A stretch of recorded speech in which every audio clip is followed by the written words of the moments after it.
control it.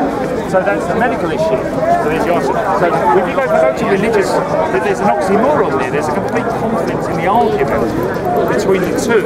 But on one hand, we have to be chaste, you know, in certain, like Catholics, the priest can't have sex and all this. And then you've got all this thing about venting up these frustrations these men have. They're not allowed to have sex, but their actual body that was created by God is actually an injector of sperm into them. Think of the logic.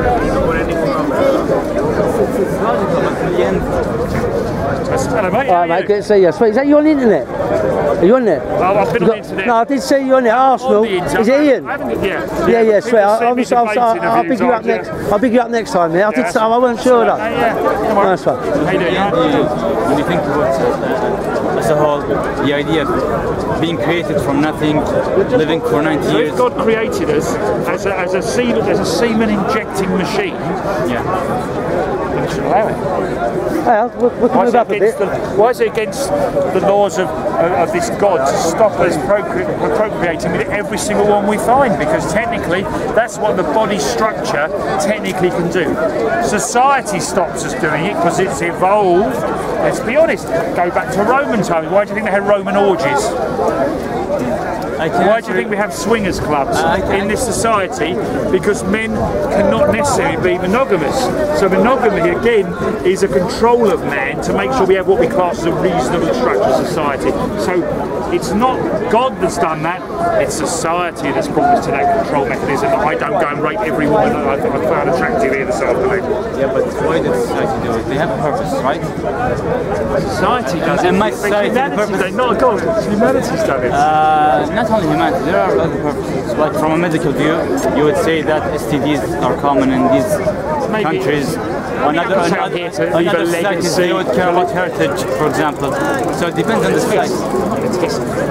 It depends on the society. In my society, yes, it's religious.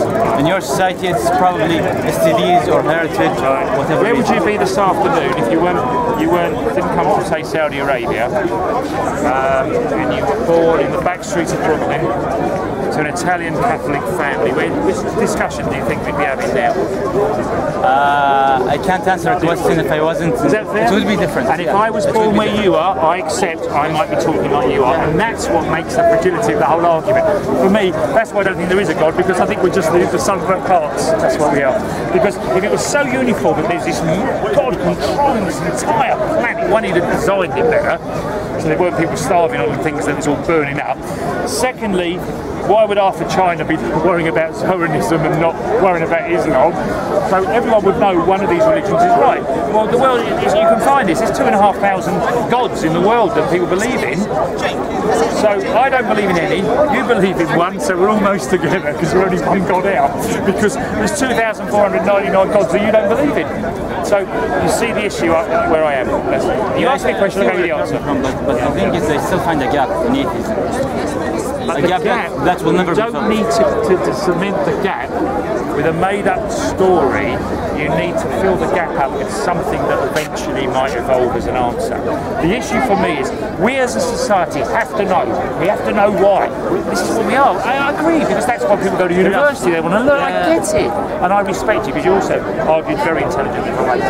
So the issue is, I get your argument, but the point for me is that we are the sum of who we are. We've evolved as a species, I think. I can't tell you what happened at the very beginning of the planet as much as you can't standing here in Hyde Park. So you're going by ideology, texts you might find, historic things written by scribes in primitive times or whatever. But when I look at modern society, I look at megalomania, I look at fraud, I look at love, I look at happiness, I look at joy, spirituality, I look at vengeance, anger, all sorts of issues, and people more evil than others, okay? And that's what in the religious texts I see. I see a megalomania. Have you read a lot about God's a megalomania, isn't it? I mean, God, thou shalt not have any other God than me, is a complete megalomaniac state. It's like a fascist standing up. You will not believe in him. You think North Korean leader's standing up in Pyongyang today and he's going, you'll believe in no other person, but you think some bloke at the front's going to go, I don't believe in you, sir. How long is it going to last? Have you read about, for example, let's say Islam, Christianity, from the right sources?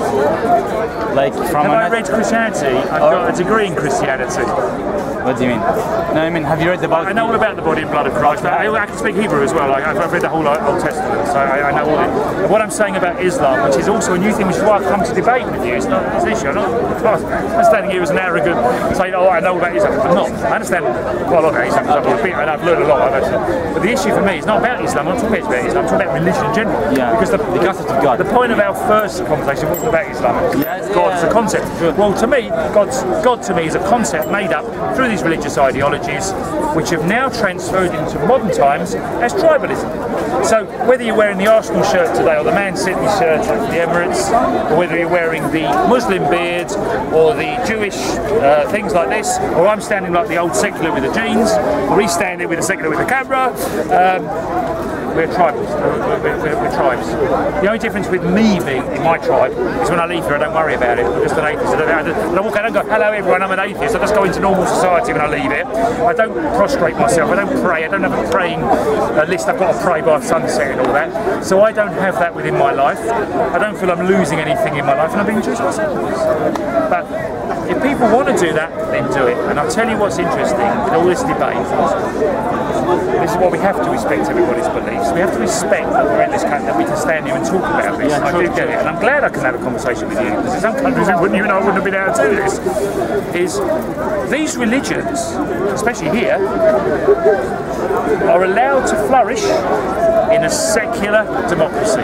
English. To be honest, I think in the end, even 1,000 years later, this discussion. I think 1,000 years later, some of these religions might suddenly might actually come to an end of this. Not the big ones. There's a lot of people beginning to turn away as well. They all change over time. People are seeing that it's not quite what it is.